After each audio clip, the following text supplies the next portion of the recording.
Tidur aja. Kalau mau turun nggak apa-apa, tak temanin malah. Hah?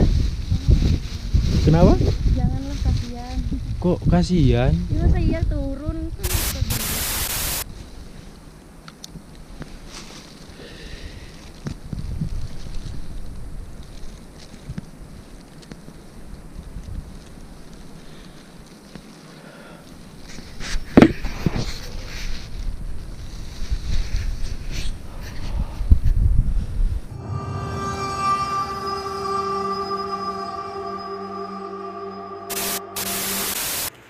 Oke guys, jadi lanjut cerita kemarin waktu perjalanan saya di Semeru itu. Jadi singkat cerita ketika pagi hari nih guys, itu sekitar jam 5.30 saat matahari muncul, sunrise ya guys. Itu di Ranukumbolo itu kabut guys. Jadi itu kabut tebal banget nutupin. Tapi ya gimana lagi kan guys, namanya juga di gunung, kita nggak tahu kan mau kabut atau hujan, kita nggak bisa nentuin itu. Jadi ya sudah, kita terima keadaan itu waktu itu kabut. Terus kita berencana nih guys untuk ke Danau Ranukumbolonya. Jadi kita mau muterin keliling kan, jadi kita ambil terutama ke sebelah kanan dulu, melipir ke kanan itu.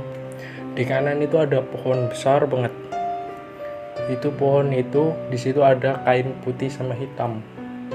Jadi mungkin tempat berdoa atau gimana gitu. Jadi di situ juga kita temui sesajen ya guys. Jadi waktu kita dapat sesajen waktu itu, kita biarin aja. Habis itu kita lanjut melipir ke pinggiran danaunya. Saat kita melipir nih guys, kita mendapatkan 3 orang lagi guys, 3 orang teman. Jadi yang dari sebelumnya 10 jadi tambah 3, jadi 13 waktu itu. Jadi 3 orang ini dan salah satunya tuh cewek guys. Jadi kita langsung ngobrol lah, namanya juga pendaki kan guys, mau nggak mau tetap harus akrab gitu. Jadi ketika ngobrol ternyata mereka juga mau summit ke puncak Semeru. Ya sudahlah, pada saat itu langsung kita muncak ya guys. Kita janjian packing dan selesai semua itu jam 10-an. Habis itu kita makan, kita packing, baru itu kita naik. Dan di Ranukumbolo ini kalau kalian mau naik ke atas itu ada namanya Tanjakan Cinta. Jadi ini terkenal banget ya guys pada waktu itu. Kalau kalian tahu film 5 cm, ya ini di sini. Di Gunung Semeru ini. Dan terkenalnya tuh ada Tanjakan Cinta di sini. Jadi setelah itu kita naik Tanjakan Cinta. Habis itu sampai puncaknya. Sebenarnya itu lebih mirip ke bukit sih, karena habis naik langsung turun lagi. Dan turun lagi kita sampailah di Oro-Oro Ombo. Nah, ini nih Oro-Oro Ombo ini guys. Ini tempatnya bunga ya. Bunganya tuh warna ungu gitu, tapi nggak tahu jenis apa gitu. Tapi yang jelas ini sabana bunga. Tempatnya di sini. Tapi waktu itu musim kemarau guys, jadi nggak ada. Jadi kita lanjut lagi jalan, itu sampai di Cemoro Kandang. Jadi kita jalan ini sudah 13 orang, bukan 10 lagi guys. Jadi 13 orang ini 3 cewek dan 10 cowok. Habis itu kita makan semangka, istirahat dulu, foto-foto. Habis itu kita dari Cemoro Kandang itu, habis istirahat sekitar setengah jam atau iyalah setengah jaman, kita melanjutkan perjalanan ke Jambangan. Nah, dari Cemoro Kandang ke Jambangan ini sekitar 2 jam ya guys, kurang lebihnya. Jadi waktu itu ada tanjakan sama batas vegetasi hutan gitu. Di sini kita nyampe di Jambangan itu sekitar jam 2-an gitu guys. Jam 2-an atau setengah 2 lah. Habis itu kita sampai di Jambangan ini, kita foto-foto ya guys. Dan dari Jambangan ini itu puncak Semeru tuh sudah kelihatan. Jadi bentuknya tuh udah kelihatan banget. Dan kalau untuk menuju ke puncaknya itu udah nggak ada pohon ya guys. Jadi waktu itu kita istirahat sekitar setengah jam lah gitu. Kita makan lagi, makan gorengan, makan semangka dan lain-lain. sekitar istirahat sekitar 30 menitan juga. Habis itu kita melanjutkan perjalanan. Untuk sampai Kalimati ini cuma sekitar 1 jaman ya guys. Bahkan kalau jalannya cepat itu nggak sampai sejam. Jadi sampai di Kalimati itu dapat pohon. Habis itu langsung dapat sabana. Bukan sabana sih, sebenarnya lebih mirip lapangan gitu. Karena nggak ada sabananya gitu. Waktu itu kan musim kering. Dan juga banyak pohon edelweiss. Jadi kita nyampe di Kalimati itu sekitar sejaman. Nah, dari Jambangan itu nyampainya itu jam 3 sore. Iya, tapi saya sempat tidur di jalan. Jadi waktu itu mungkin saya sendiri yang jam 4 kali. Karena saya sempat tiduran di semak-semak gitu. Karena saya melihat tempat yang nyenyak gitu, kayak pengen duduk gitu. Tiba-tiba saya ketiduran di situ guys. Tapi syukur nggak ada apa-apa di situ, nggak mengalami hal aneh. Nggak ada sama sekali. Dan sampai di Kalimati kita mendirikan tenda ya guys. Bukan kita sih, mereka. Kalau saya kan datang tiba-tiba tinggal kasih masuk tas aja, sama istirahat terus makan. Jadi waktu itu singkat cerita ya guys, itu sudah sampai jam 6. Jadi jam 6 sore ya guys. Itu kita mulai makan guys. Di sini saya sudah merasakan sesuatu yang sedikit aneh gitu. Jadi pada saat itu kan 13 orang, 3 cewek dan 10 cowok. Jadi kita semua tuh makan, dan saya sempat memperhatikan beberapa dari cewek tuh susah makan guys. Dalam artian tuh makan tapi sedikit gitu. Jadi 3 cewek ini semuanya tuh susah makan. Dan setelah itu sempat ngobrol santai.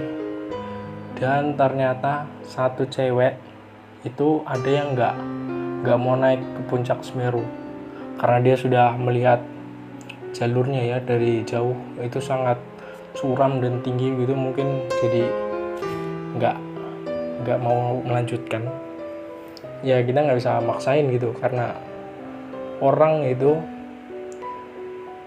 cuma dirinya sendiri yang bisa mengerti keadaannya gitu. Jadi orang lain nggak bisa mengerti keadaannya, jadi mau memaksakan tuh nggak boleh kalau naik gunung.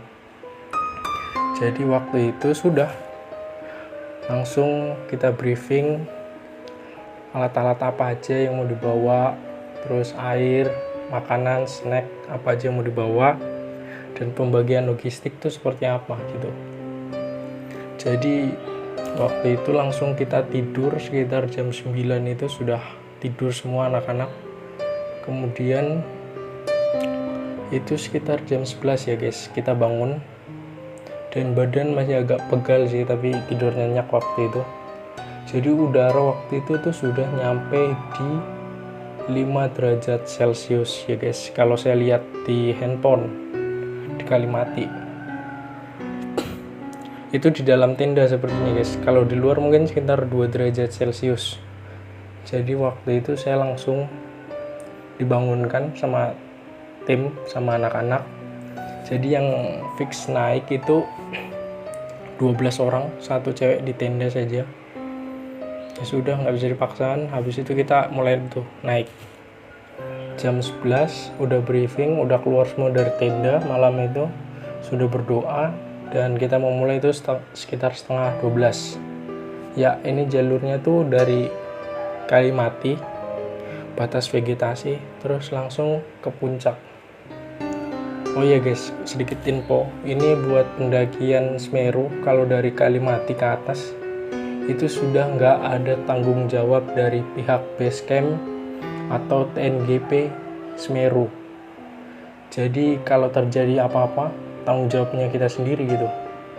Mungkin juga tim SAR nggak bisa naik kalau terjadi apa-apa gitu guys. Nggak bisa naik sampai ke Semerunya ya, puncaknya ya, kalau terjadi di sana, karena sudah di luar tanggung jawab gitu mungkin. Habis itu mau naik nih ya guys ya, sekitar setengah 12, kita jalan jam 12. Habis itu saya tuh seperti mendengar suara orang tertawa gitu. Itu posisinya tuh jauh di belakang saya. Waktu itu dari 12 orang itu saya yang paling belakang, sendiri, bukan sendiri maksudnya saya di belakang sendiri, rombongan paling belakang gitu guys. Jadi saya tuh ibaratnya jadi sweeper gitu.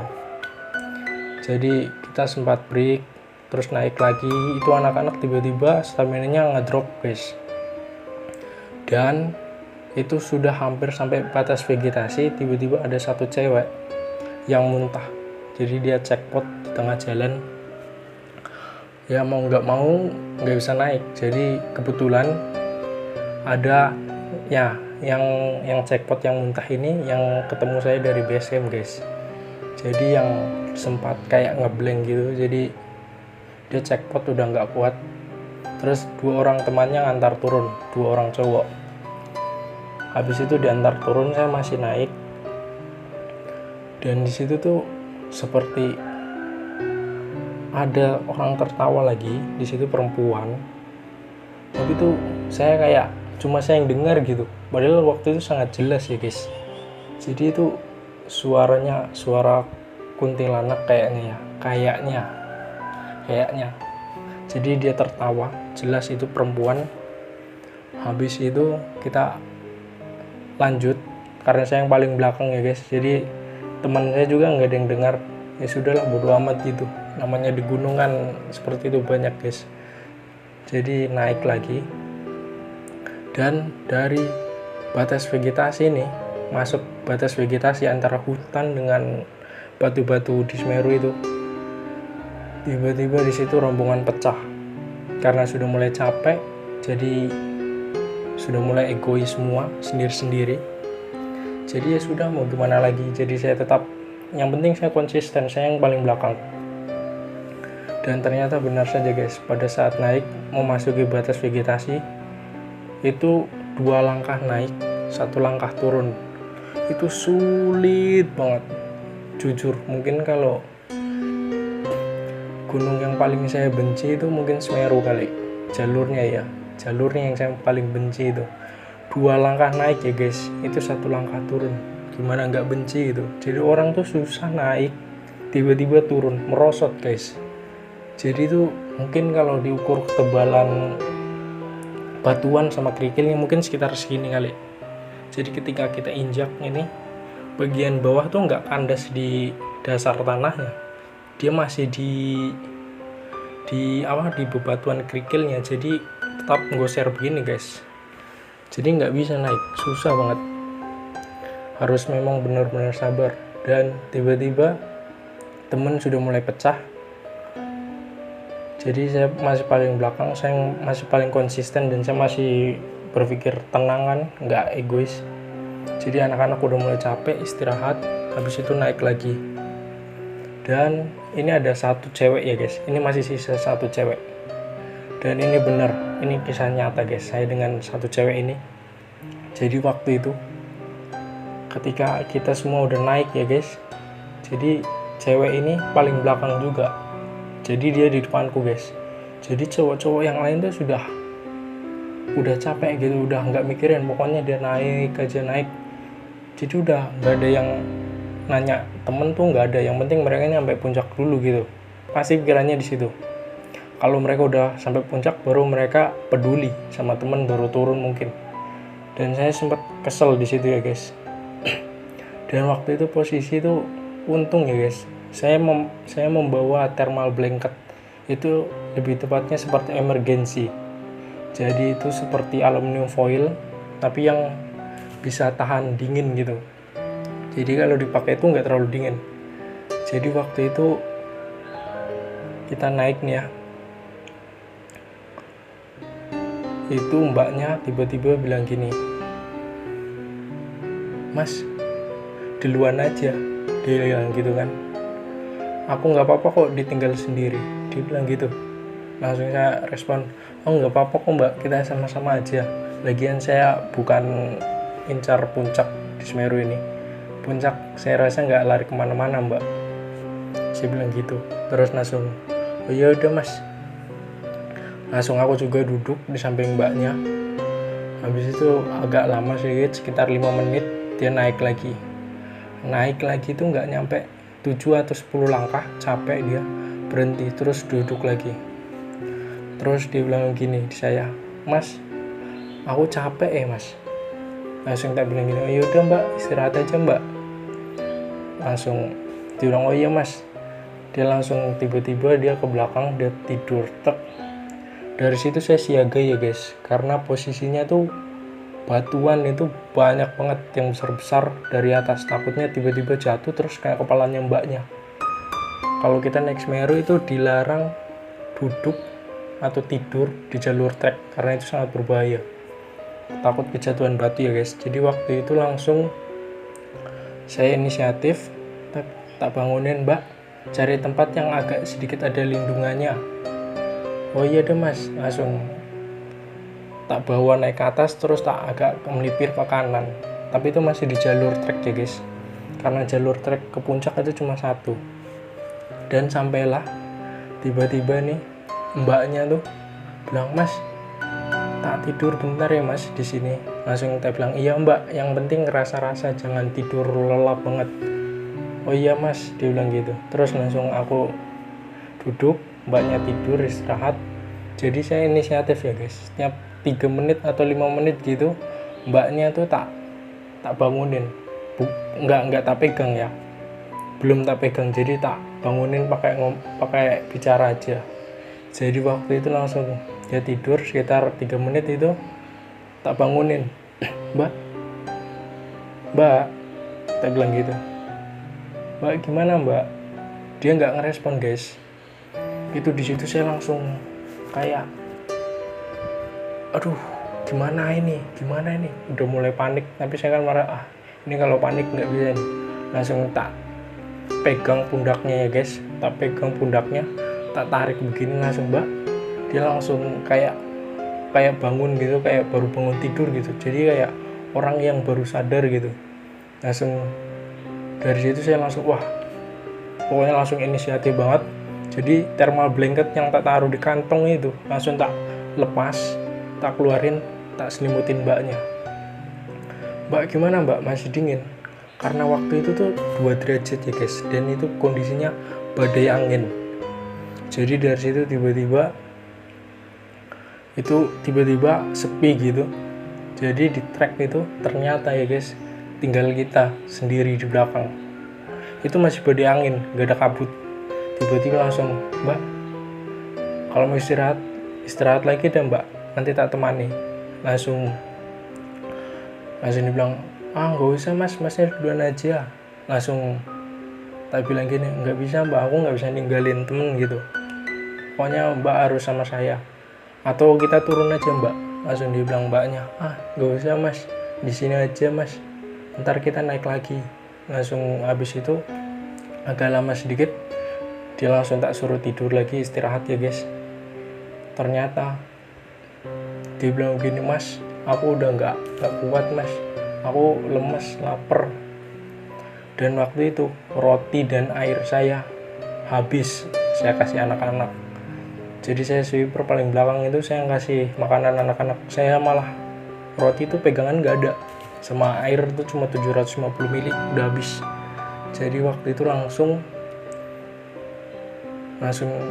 mbaknya bilang begini, "Mas nggak apa-apa loh mas kalau aku ditinggal." Langsung dia bilang, "Enggak mbak, tak temani." "Ya udah mbak, istirahat di sini sampai pagi juga nggak apa-apa." "Oh ya udah mas, kalau gitu tak istirahat ya mas." Dan ternyata benar saja guys, sampai jam 6 pagi, saya dari jam 1 ya, jam 1 malam tahan dingin sampai jam 6. Dan kemudian yang di tengah-tengah itu sekitar jam 2 atau jam 3 itu ada kabut tebal banget. Jadi saya nggak bisa ngapa-ngapain juga, mau buat turun juga paksa, takut kan. Ya sudah, nggak jadi turun. Saya netap di situ sampai jam 6. Dan itu tuh memang kabutnya tuh tiba-tiba ya, sama angin itu tebal banget. Jadi gunung ya guys, itu dari pinggir, angin sama kabut. Dan saya nggak bisa gerak di situ juga. Saya takut karena bawa mbaknya juga kan lagi keadaan begitu. Ya sudah, sampai jam 6, sampai matahari keluar. Habis itu aku turun ya guys. Mau turun ada orang satu naik. Jadi saya minta roti sama minumnya, tak kasihkan mbaknya. Sampai bawah ya guys. Sampai bawah saya ketemu teman-teman dan saya marah di situ. Dan saya bilang, kenapa nggak ada yang nyari? Saya dengan banyak keadaan begini. Terus masnya temenku nih bilang, wah mas, kita udah nyari sampean loh mas, tapi sampeannya nggak ada. Di situ saya ngeblank ya guys. Nggak tahu, mungkin kalau saya turun bisa hilang kali kalau saya maksain mbaknya. Jadi mungkin ini bateraiku mau habis. Cukup sampai sekian dulu ya guys. Ini cerita nyata guys. Sebenarnya saya nggak mau cerita ini. Oke guys, jangan lupa untuk like and subscribe. Bye bye.